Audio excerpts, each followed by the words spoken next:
Nataka kushukuru sana. Majina naitwa Bernard Nyamwaro.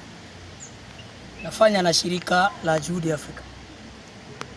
I want to address the President of the Republic of Kenya, His Excellency William Samoei Ruto.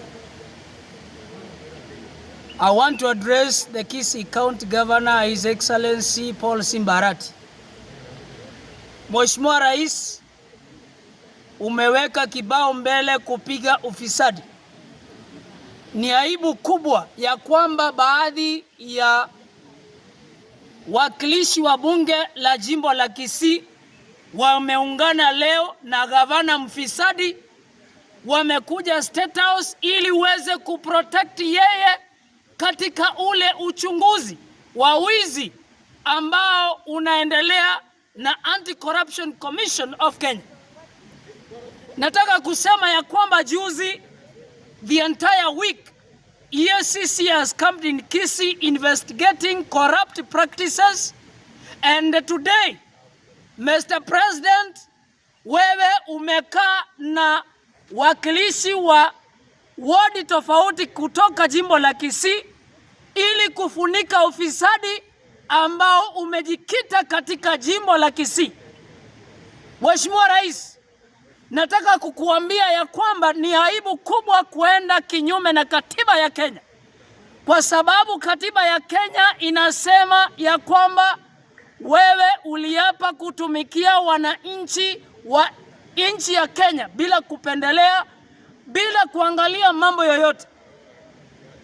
Jambo la tatu, Mheshimiwa Rais, hii ni aibu kubwa kwa sababu umesikia Fred Okengo Matiang'i amechukua kura zote Kisii, na sasa unaendelea kufanya porojo, kuleta propaganda, kuingisha county assemblies members wa Kisii pamoja na governor ili waweze kuharibu kura za Mheshimiwa Fred Okengo Matiang'i hapa Kisii. Nataka kukuambia, the Constitution of Kenya and Article 1 gives all citizens the mandate to vote their leaders into office. Na leo hii wale MCAs ambao mumeenda Nairobi State House, musipokuja na expansion ya barabara kutoka daraja moja mpaka Sotiki, musirudi. Musipokuja na report ya completion of the cancer center hapa Kisii School, musirudi. Musipokuja na mambo ya equipping the Mother Child Hospital pale Kisii teaching level 5, musirudi Kisii. Na mwisho, musipotuambia ni kwa nini wezi ambao ni wanakandarasi ambao wanaungana na First Lady wamepora pesa zetu zote.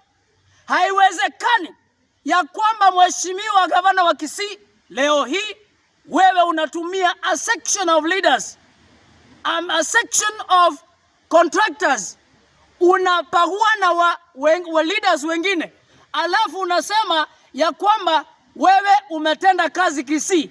Hii porojo, fedhea, ujeuri, ukiritimba utawachwa. Na Mheshimiwa Rais, wewe utuambie, wakati Homa Bay, Siaya, Migori na Kisumu wamepata billions of money, when these MCAs are supposed to sit and discuss on how best mambo ya education yataendelea, mambo ya SHA yataendelea, mambo ya infrastructure development yataendelea, umeweka State House, wanakunywa chai, mnasherekea, mnakula na wananchi wanalia. Shindwe katika jina la Yesu.